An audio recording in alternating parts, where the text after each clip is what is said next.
My memories of the early days of Tiger Cat Express were just great. They were great. I remember when I met Kevin, and he was being picked on by a bunch of other kids, and I joined in, and he was just so he had a face, you know.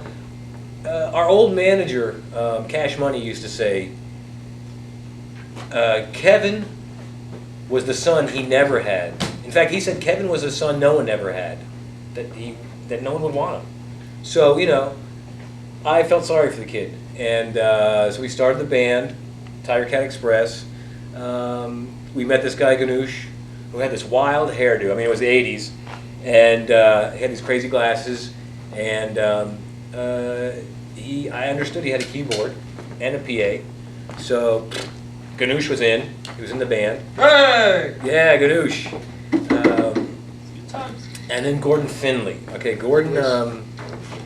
Gordon, I met on one of these help wanted ads. He was living in Central Florida, and we were down in South Florida, and we got him to come down here and audition, and he was great. He played really fast, and you know, it was our voices all kind of worked together like a tapestry, and those are good days, you know. I had to crack some heads, you know, to make things. Ganoush, get away from the camera. Sorry, boss. You know, musicians, they're like stepchildren, you know. They need to be beaten and occasionally restrained. And I'm the guy. I'm the guy that can do that. So yeah, we formed Tiger Cat Express in '84.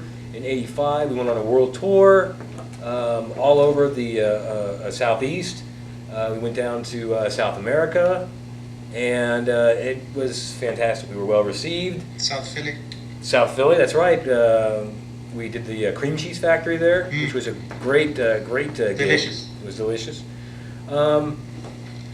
Then about '87, things were a little more slow for us.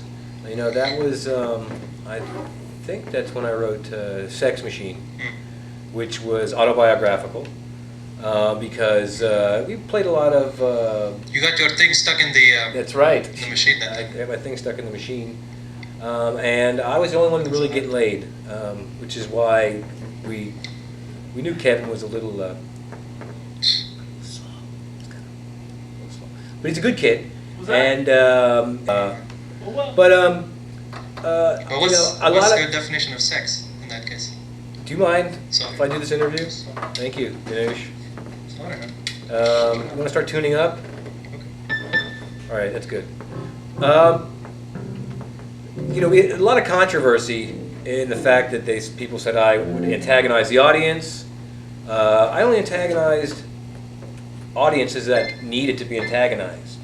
You know, if you're getting a little too rowdy, you need, you need a little pound cake treatment. If you're a little too quiet and you're like laying there like a dead fish, you're gonna get pound cake, baby. And so, all right. So a couple of times there were riots, and a couple of times people got hit in the head with mic stands. And in Cleveland, I had to pull out a machete. And you know, Ganoush got 117 stitches. He shouldn't have been standing that close to me. Yeah, it's all my fault. It's right. you'll never learn. But he's not coming. Gordon Finley is not coming. I know the guy. No way. I know the guy. No way. He's on crystal meth again, and diuretics, and you know, I don't know why I agreed to this. Oh my You God, know, he's on the Pepto Mr. again? Crenshaw, thanks a lot for this. We're going to do the concert. We're going to do it.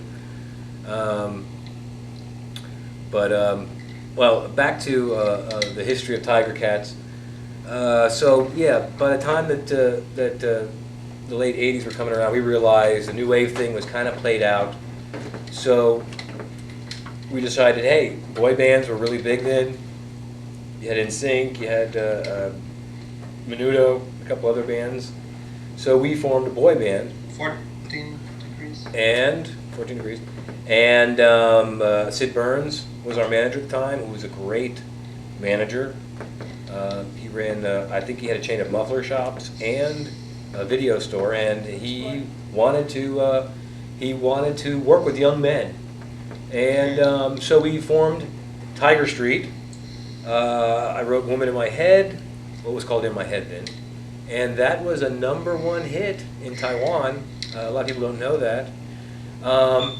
As a matter of fact, we sold more cassettes. We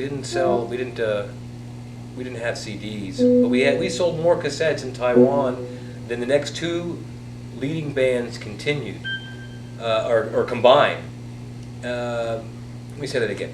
We sold more cassette tapes in Taiwan than any other two bands combined. And now, in Taiwan, half the population doesn't have electricity or a tape player, but they use the tapes. They use the tape as a string, like in Castaway, to build huts and things. And from what I understand, our tape was twice as strong as the other bands. It was extended play too. It was extended play, so it was like a 120-minute Twice as long. cassette. Yeah. So they got a lot more tape for their money, and that made us #1 in Taiwan. Now you can say, well, record sales or radio hits are different.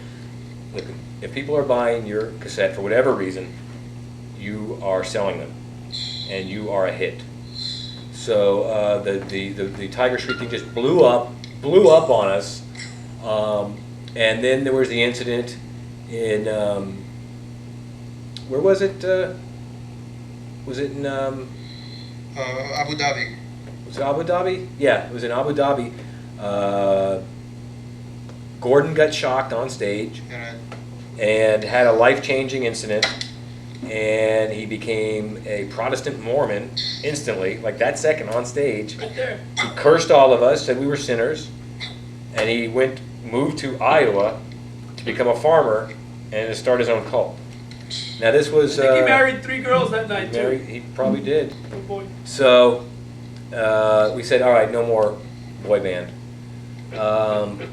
But we toured a little longer as Tiger Cat Express again, with Ganush trying to play the guitar and the keyboards. Didn't work out too good for him. Then he got arrested, I believe, in 90. When did you get arrested, Ganush? Can we not talk about this? 92. For, I believe he was ham smuggling, which That's- in the Middle East it's all right. They never proved it, but you were convicted. So we were down to 2. It's not cool. It was Kevin and I, which we reformed as Tiger Cats, folk band, and we toured Canada and South America, and we had a lot of interest. A lot of people were a lot of hits on our website. We didn't sell a lot of records necessarily, but I think that's just because people didn't like our music necessarily, which that can be a drawback at times. But that's all behind us now. We got this whole new tour we're gonna do. We got a new manager, Mr. Crenshaw, with Spigo Records. He just bought Spigo Records a year ago, and he's gonna put us back in the limelight. This reunion concert tonight, and I believe we're going to be on Conan O'Brien in a week, possibly. So, Tiger Cats forever. Forever! All right, let's start rehearsing, and maybe Finley will show up.